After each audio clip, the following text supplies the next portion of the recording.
everybody. I am back. I'm Alisa Vitti, founder of Flow Living and the creator of the My Flow app and the author of Woman Code. And I'm so happy to be back with you today on our Facebook Live. I just washed my hair and it's snowing outside and I'm all bundled up in a sweater and I'm on the magical Flow couch ready to talk about periods, which is my favorite thing to talk about. So today we're going to get into a fun topic, which I think is really valuable, especially for women who, like myself, I used to have cycles that would never show up. So today's all about how do you know where you are in your cycle when your period's a little janky, it's too long, it's too short, it's irregular. I want to help you figure out how to navigate all of that. And we're going to cover a bunch of things around, how to track, and then also how to start to rectify your cycle length issues. I want you to always understand that I'm coming from the perspective of, cycle syncing is a tool for you to use to bring, things into better regulation with your cycle irregularity. It was sort of a big surprise to me that we could use cycle syncing of our diet and exercise to actually entrain the endocrine system, the whole reproductive function, to start working more optimally. But it seems like, how is that possible? But it really works. And even just today, some new studies are coming in to back up all the things about cycle syncing, how your metabolism is different each phase of the cycle, and how exercising is actually important to shift each phase of the cycle. So, I've been talking about this for almost 20 years, but I'm glad that the science and the research is finally all catching up, and even more research is being done. So it's even more reason for you to start. So how many of you, I just want to get sort of like a show of hands, how many of you are struggling with sort of irregular cycles and, issues with, kind of tracking and figuring out how to do the cycle syncing thing when your period's being a little irregular? Just give me like a little thumbs up or type in, stuff that's happening to you so I can see what's going on. Cool. So yeah, definitely, it's an issue. So, I'm always checking my notes. I have so many things I want to tell you. I've always got to check my notes. All right. So there are 3 types of, main cycle irregularities that we can kind of go through. Okay, so, and this is the case whether or not you have PCOS. Okay, you can have issues with cycle length just sporadically happening to you, sometimes because of stress. So, or someone's mentioning dietary changes. Yeah, if you all of a sudden like go raw vegan, or stop cutting out all sorts of food groups, you can really affect your cycle. You can stop it from happening. You can delay it. Stress. I mean, I remember when I would study for finals, at the end of the year, final exam time, I knew for certain that I would skip my period that month because the stress hormones would just shut off the whole process from ovulation to menstruation. So prolonged states of micronutrient deficiency can create longer cycles.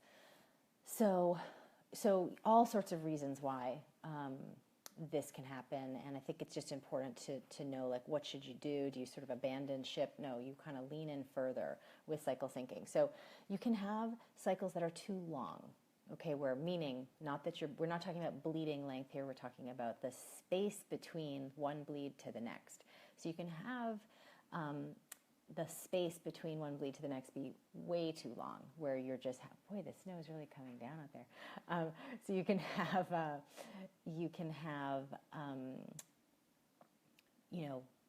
it feels like you're in the PMS phase for 3 weeks, okay, which is miserable. I've been there, not pleasant.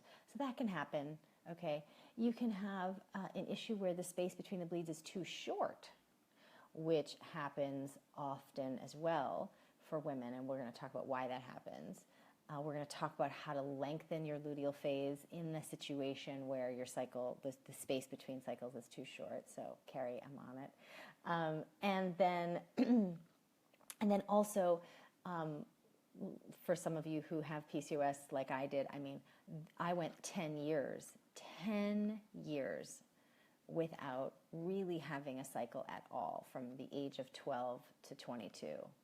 While you were all complaining about your periods in high school, I was like, please, can I have a period? So I understand how it can be really frustrating to go for, it just feels like forever, 3 months, 90 days, 120 days where you're just not getting a period and you don't know where you are in your cycle. But I would say those are the 3 most common reasons, or common occurrences that you would see. So too long between, too short, and then just kind of like you're just not getting it on a consistent enough basis to even have tracking make even sense. So let's kind of dive into, what you should do for each one. So the first thing is that I always say, if you haven't been tracking your symptoms really intensively for at least 2 to 3 cycles, that's actually your best place to start. So you may know in your head, okay, my cycle's too long, but I would like you to get just one level down with some symptom tracking, and this is where you can really come in and use the MyFlow app to really help you,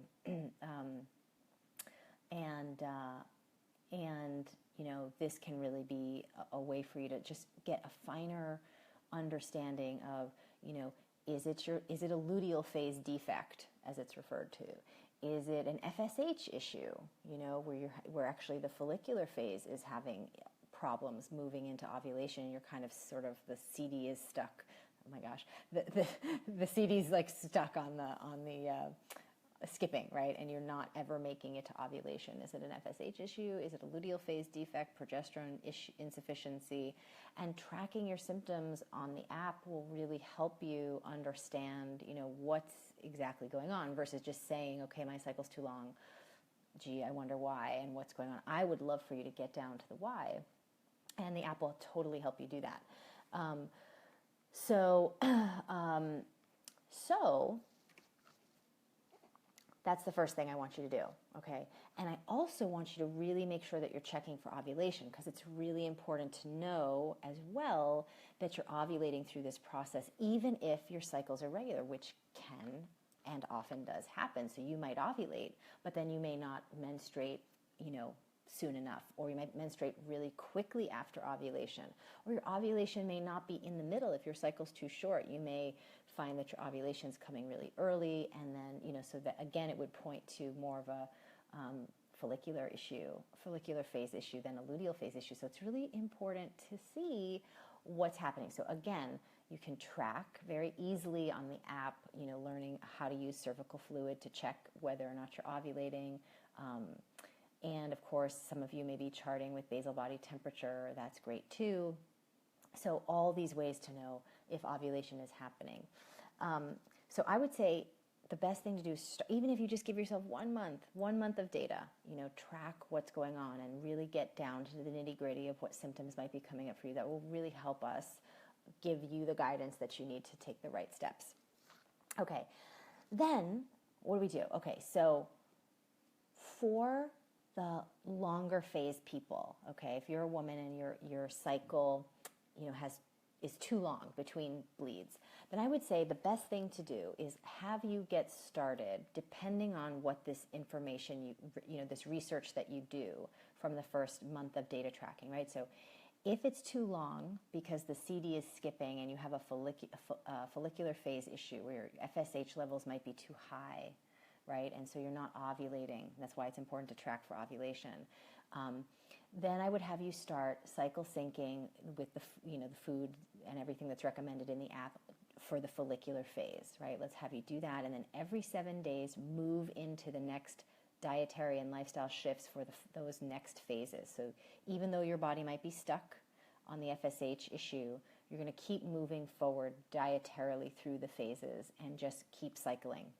And usually within 2 to 3 cycles, because you're now giving your body a rest on the adrenals at the right time, and you're bringing cortisol levels down, and you are giving your body a lot of different micronutrients week over week, and you're cross-training your diet and your exercise, and you're getting the right sleep, and you're taking the right supplements, all of a sudden your pituitary gland has the right, your whole endocrine system will have the right micronutrient levels to start having the proper hypothalamic pituitary ovulatory conversation, right?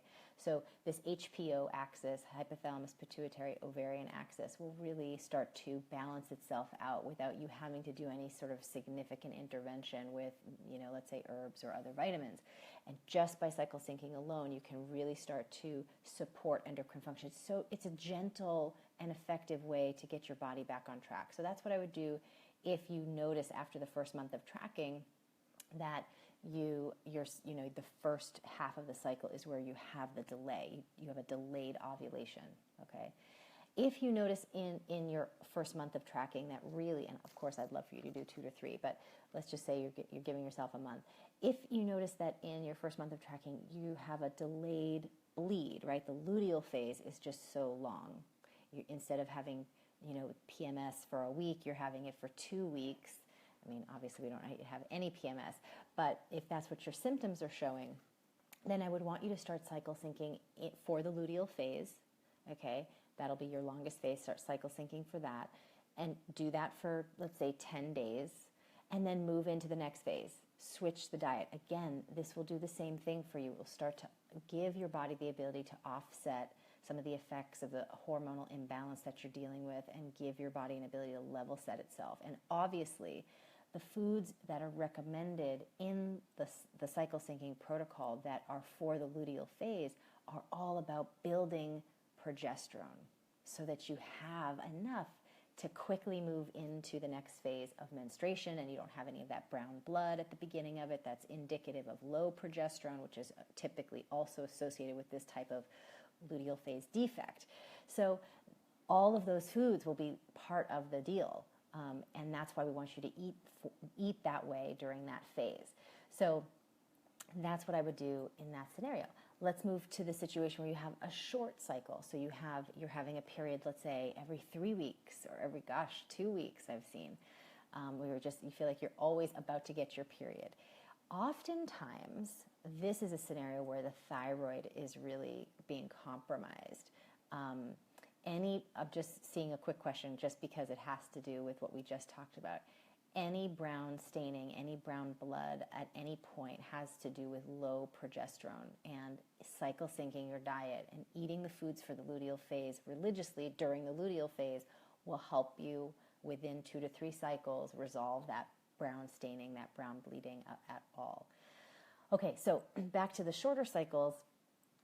It's really can often be a thyroid issue. Now, the thyroid and the adrenals work hand in hand. So when I say thyroid and we're talking about your cycle, oftentimes the origins of your thyroid issue have a lot to do with stress. And a lot of the reasons why you have inappropriate amounts of cortisol is because you're working out the wrong way over the course of your cycle, and you're actually jacking up your cortisol levels, which suppresses the normal reproductive cycling. And over time, that can actually start to compromise thyroid hormone production. So as cortisol levels are erratic, you can have the thyroid try to overcompensate, and your thyroid stimulating hormone levels will go up.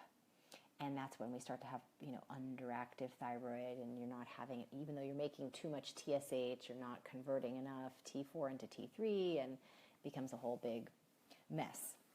And this, of course, will start to really throw off the rest of your endocrine system, as thyroid is such an important organ in the endocrine control, order of things. So I would say here, again, it's really, really important that you start with the cycle syncing protocol as well. Make sure that you start in the luteal phase. It's just, if that's where you're noticing you're having, because we want you to start making more progesterone, I would suggest just start in the luteal phase. Eat those foods for the 10 days that is suggested. Build up the micronutrient stores of vitamin B6 and all the other B vitamins and magnesium and everything else you'll be getting from that luteal phase food guideline. And that should start to help you for your next cycle. Have a little bit more progesterone. Then you're going to move into the menstrual phase after that, where you're going to be eating things like sea vegetables and good quality fats that are going to both heal the adrenals and support the thyroid. So again, every phase, the foods are selected to really support all of these different layers and organs in the endocrine system in the perfect timing. So you don't have to worry about eating stuff every day. You just want to eat it in the right phase. So that's a really great way to start. But keep moving through the cycle, even if the first month, I mean, for both of these situations, and for the third one as well, which we're about to get into, you want to keep cycling through. Even if your body hasn't quite started cycling properly, you want to keep cycling through the diet and lifestyle changes, because you again want to cross-train. You want to expose yourself to maximum nutrition for the cycle, giving yourself those micronutrients each week of the cycle, exercising differently so that it's appropriate, and giving your adrenals proper rest. You want to keep your blood sugar where it needs to be. All of these things week over week have the cumulative effect of changing profoundly the function of your endocrine system so it can work the way it's designed. You could never fix your endocrine function. You can feed it, you can support it, you can nourish it the way that it needs so that it. You can't come in there with like an herb or a pill and like fix it. That's just not even a good way of thinking about it. What you want to do is deeply nourish its function so that it can perform optimally. And that's what we want to do with cycle syncing. Sorry about that. Looks like I got a little interrupted there with a wireless network. You know, there's a storm. It may be a little weird today. So then we have the issue where, you know, the situation where you have a period that's just not showing up for like forever.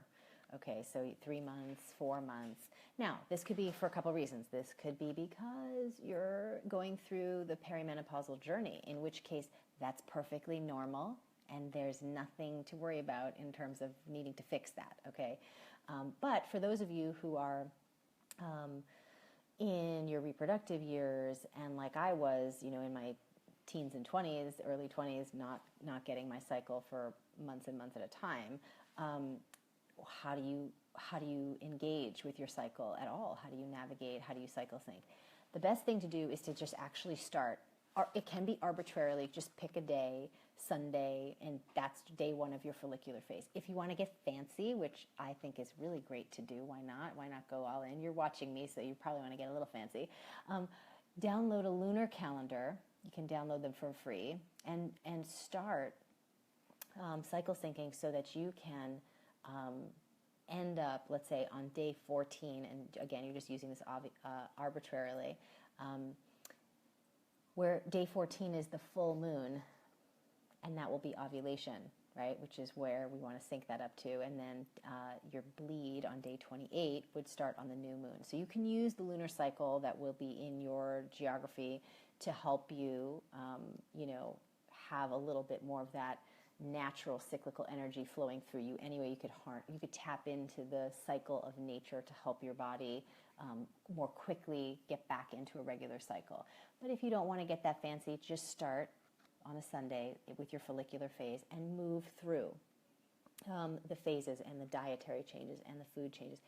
And this is a remarkable experience to just go through personally, and watching my hundreds and hundreds of women do this too, and for yourself, like it seems how could that be possible that you would just shift your diet and then all of a sudden, like 2 to 3 months later, you'd start getting a regular cycle again. Just try it, see it for yourself. I mean, I can give you all the explanations in the world, but what I'd rather do is have you do the experiment. It's all laid out for you in the MyFlow app, and all you have to do is start eating and cycle syncing according to what's laid out for you in each phase.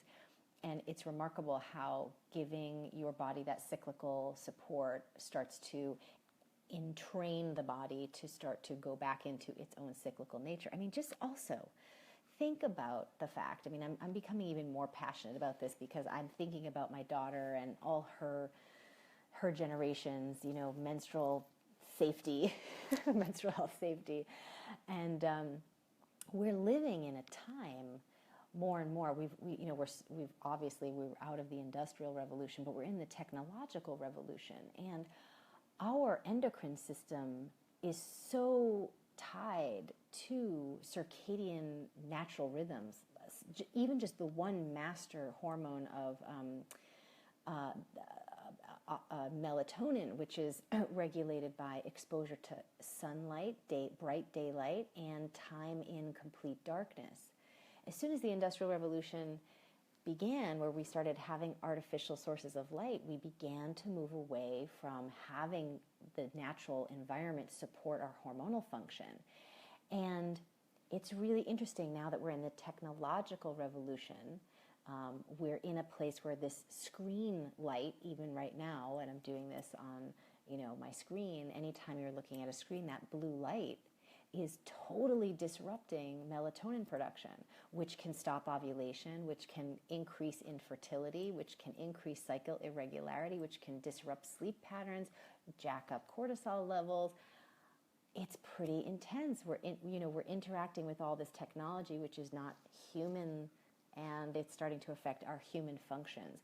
And so I'm just thinking about, how powerful it is for you to commit to a cyclical plan, a cyclical self-care plan in an environment, even more important now, in an environment where all this technology is really taking us further and further away from the special interaction that our bodies have with the world around us that is also designed to be cyclical, right? Seasonal and cyclical, on a daily basis, on a monthly basis, on a seasonal basis, and our bodies too, especially as women.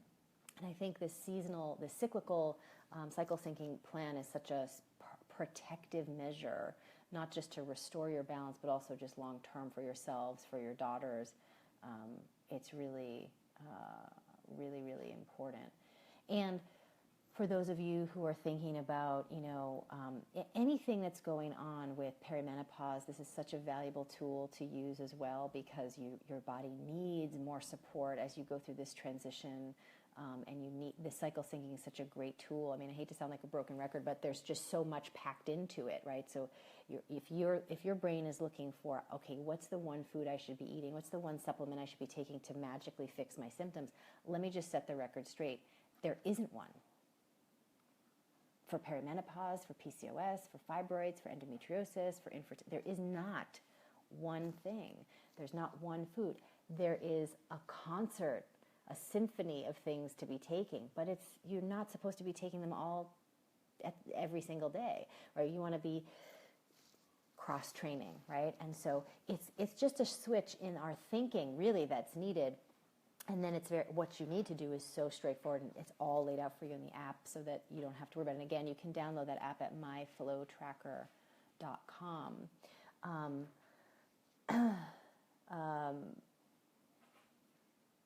We'll have to do there's some interesting questions about like IVF and side effects, and does it mess with your hormone, and how, the pill, and if you've been on the pill, and how long will it take to get your period back. That's another, so we'll definitely do something about IVF and side effects and all of that. But yes, obviously, anytime you're taking synthetic hormones, it will have some side effects.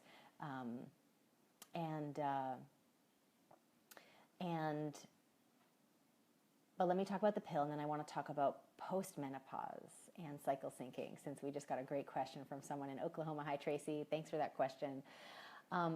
Someone had a question about the pill, and if you've been on the pill, what do you do, and can you cycle sync, and how long will it take to get your period back?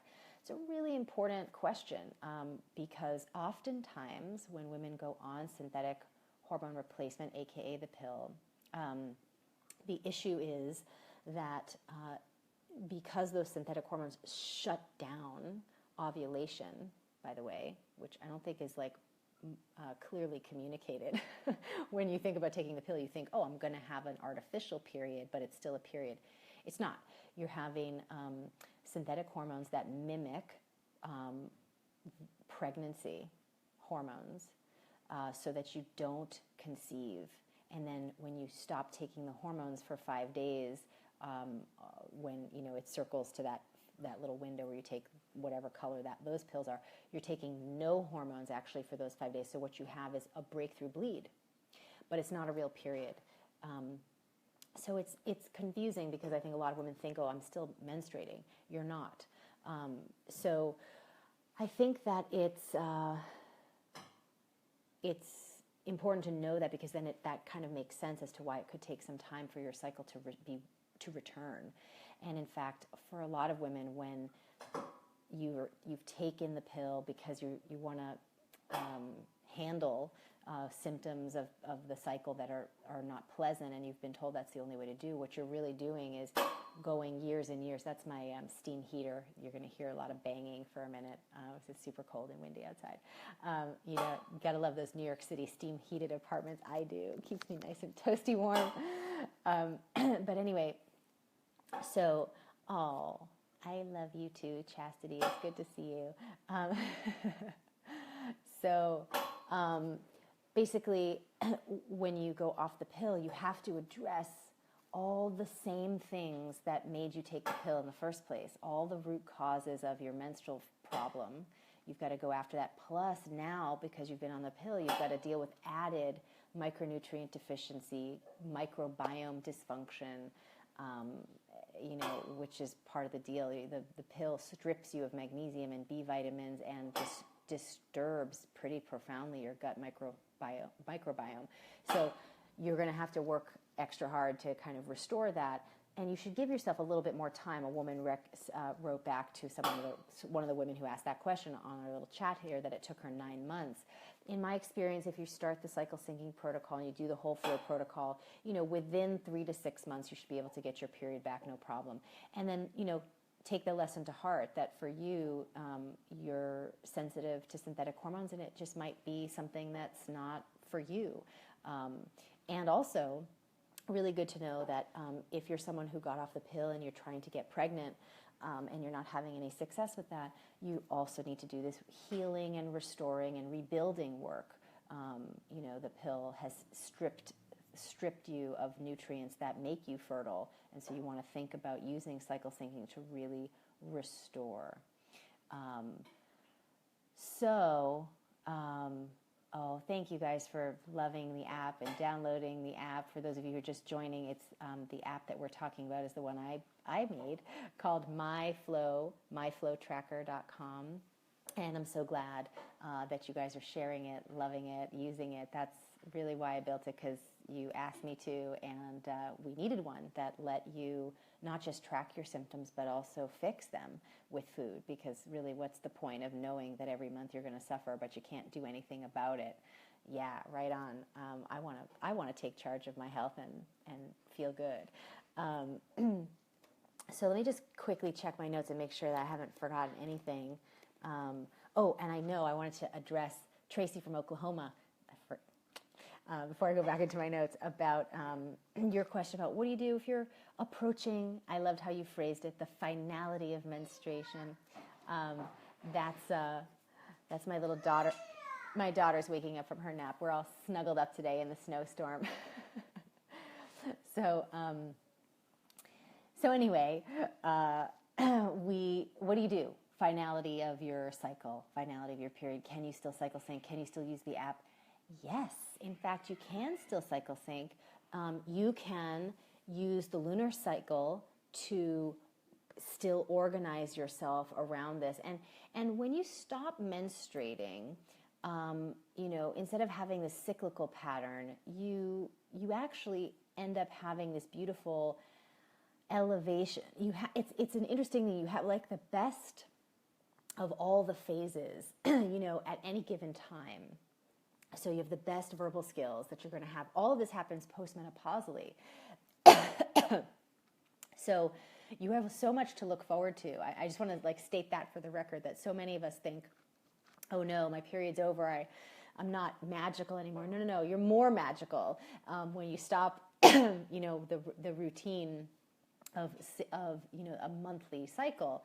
You're magical then, and you're magical after. It's not that one is like a loss. There's no loss. Nature wouldn't design it that way. The only thing that you can't do without intervention is conceive. But other than that, you still have access to all of the neurohormonal benefits of the different hormones of the cycle. FSH levels get into this beautiful place. Progesterone levels get into this great place. You're super productive. You're super free with your communication. And those of you who are going through perimenopause probably already noticed this about yourself, that the way that you used to be able to maybe censor yourself or hold yourself back in your reproductive cyclical years, now that you're going through the perimenopausal transition and approaching menopause, you are like, let me tell you how I feel right now, because I can't hold it in for one extra second. So I'm going to tell you my real feelings about things. And you have this freedom with that. That's all of these new hormonal patterns affecting your brain chemistry. It's a strength. It's a wonderful gift. And of course, you have this maximum conversation between the right and left hemisphere, so you can really intuitively know what's right, and you can be passionate about it. So anyway, I think everyone should be excited about all the different parts of our hormonal journey, from puberty to pregnancy to menstruation on a regular basis to perimenopause, postmenopause. There's so much to dive into. There's so many gifts to tap into as a woman, because we're always changing. There's so much to look forward to. But cycle syncing can be there for you regardless of where you're at, to really help you practice the kind of self-care that you need to keep everything fresh and to also just be part of the creation process. You know, it follows its own pattern, and when you're cycle syncing, you're following that creation process. So let me just go back to my notes and make sure that I am not missing anything. Right. Okay, I've covered all my thoughts. Let me just see if there's any questions here that I want to, we talked about a lot of the questions that you guys have asked. Yeah, let's talk about perimenopause just one more time. Oh, no, actually, let's talk about breastfeeding. I'm a breastfeeding mom. Can you believe I've been breastfeeding without an interruption for almost 2.5 years? She'll be 2.5 in April, and I think we're slowly starting the weaning process, although I don't really know if that's really true, because I feel like she's just nursing whenever she wants. But yes, it can definitely impact when you get your period back postpartum. So, I know, wow, right? I'm still doing it. I don't know if I would do it this long again. It's, especially at my age, I think it's definitely, if my nutrition wasn't where it's at, I think that it would be a huge drain on my resources nutritionally. But, I power eat for breastfeeding, and so it's still working. But I also think it's a testament to the healing work of the Flow protocol, because remember, I'm a woman who had PCOS for a decade, and probably longer if you go back into the origins of it in childhood.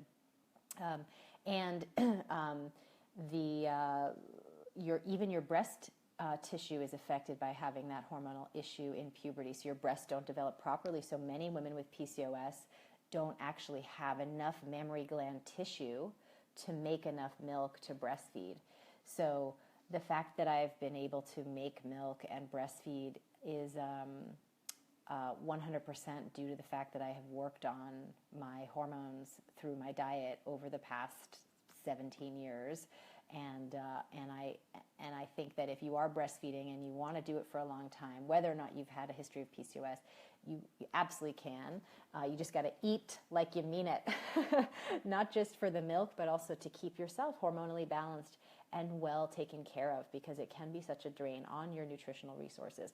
And as a result, if you don't have enough nutrition to go around, your period is not going to show up, because it's a nutrient-dense process. Just to make enough progesterone to, have the whole cycle happen, and estrogen, you're going to need an abundance of micronutrients to keep your hormones balanced. My OB, who I love, who delivered my daughter, she's like, in a lot of ways, we always have some fun chats whenever we, needless to say, I've been the most unusual patient she's ever had. But I think she's learned a lot in the process. Anyway, so one of the things that we were just chatting about was sort of like the hormonal patterns of a postpartum breastfeeding woman. She's like, in a lot of ways, I don't know why we don't say this, but we should say that in a lot of ways, a woman who is breastfeeding has very similar hormonal patterns to a woman who is menopausal, postmenopausal. This is her words. But it's interesting to think about it that way, because when you're breastfeeding, your estrogen levels and your progesterone levels are at a suppressed state. So even though you may be cycling, you may notice you have other kinds of symptoms that are like perimenopausal or whatnot. It's nothing to be alarmed about. It will just, you should expect that while you're still breastfeeding, even if your cycle comes back within the first year, for as long as you're breastfeeding, you may have a little bit of symptomatic periods. But as long as you're taking good care of yourself nutritionally, there's nothing to be concerned about, and keep cycle syncing. As soon as you get your period back, cycle syncing is the way to support yourself nutritionally. Okay, and then I said perimenopause will be the sort of the last thing for more magical in menopause. Yay, I love that. Okay, so perimenopause will be the last kind of question that I take today, and how do we cycle sync with that? It's so important to track your symptoms during perimenopause, because things are going to change quite a bit. So again, think about perimenopause as the luteal phase. It's the best analogy that I can give, because the luteal phase has these two distinct sub-phases, if you will. The first half of the luteal phase is the building phase, where estrogen and progesterone are on the rise. And then when there isn't conception, then they both start to taper off until they're at their lowest level, and then menstruation occurs, right? Okay. Perimenopause is a very similar journey, where the first half of it, it starts at 35. The first half of it can last until you're like 45, right? If you're taking good care of yourself. And you really won't have many symptoms, if at all, right? You'll still be menstruating regularly. You'll still be getting a period. Maybe the only thing you notice is that the number of days or the heaviness of the bleed might be getting a little lighter or shorter. But other than that, you're going to be having almost no noticeable symptoms. Then 45 to 55 is like the second half of the luteal phase, where hormones now should be starting to be made in less and less concentration. So what happens is FSH levels start to rise, and then you start to make a little bit less estrogen and progesterone. That's what it is. And then you get to a certain point where those two things cross a tipping point, and then you have your last period, and that's it. So you should expect in the second half of perimenopause to have a lot of irregular cycles. That's pretty normal. You could get a period 1 month, and then not get a period for 2 months.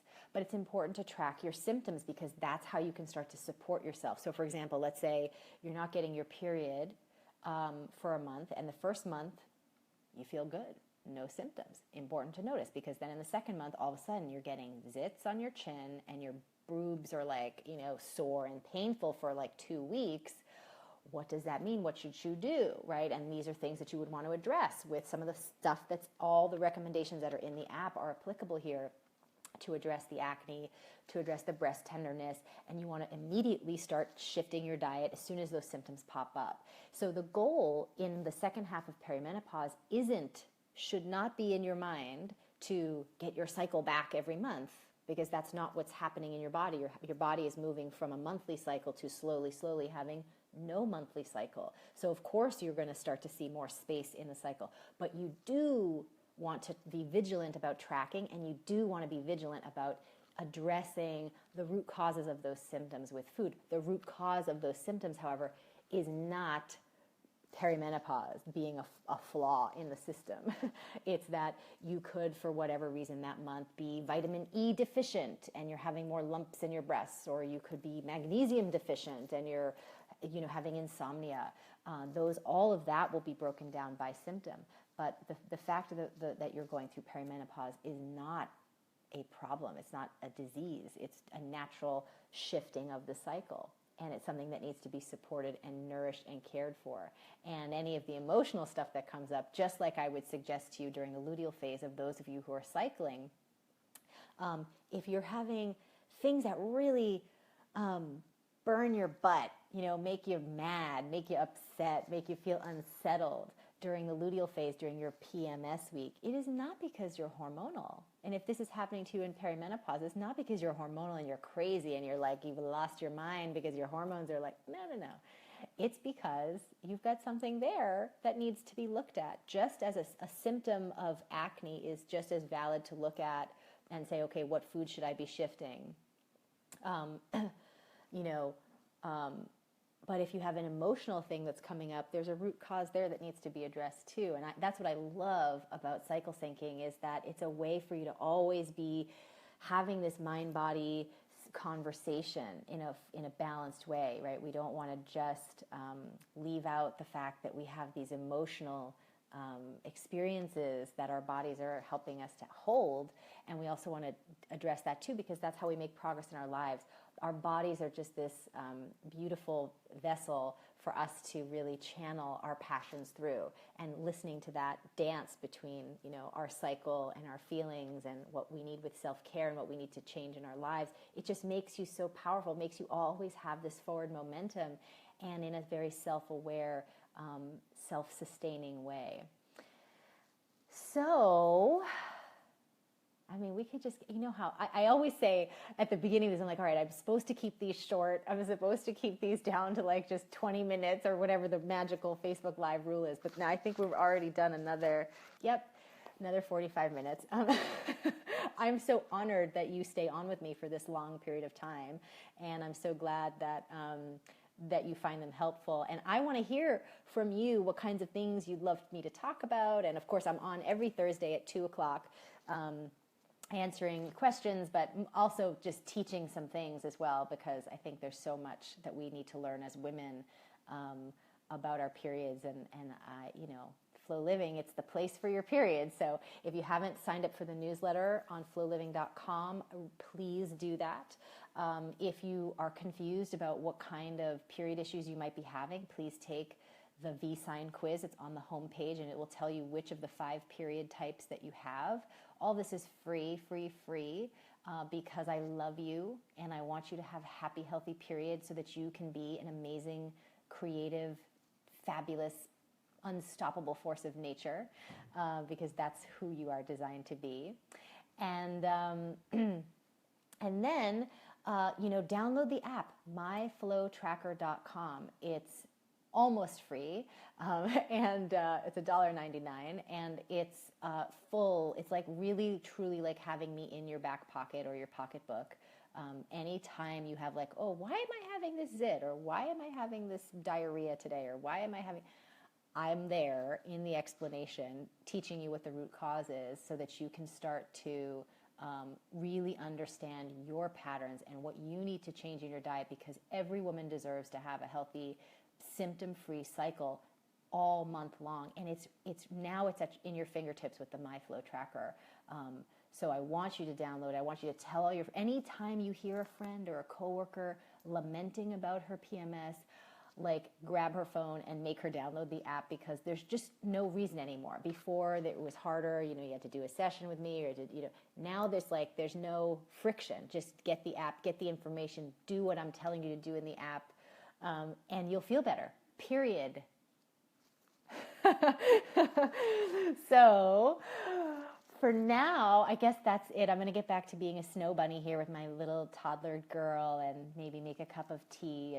It's tea time. Usually at the end of this, I need like a little tea. I'm going to do an apple cinnamon rooibos tea today. That sounds really good.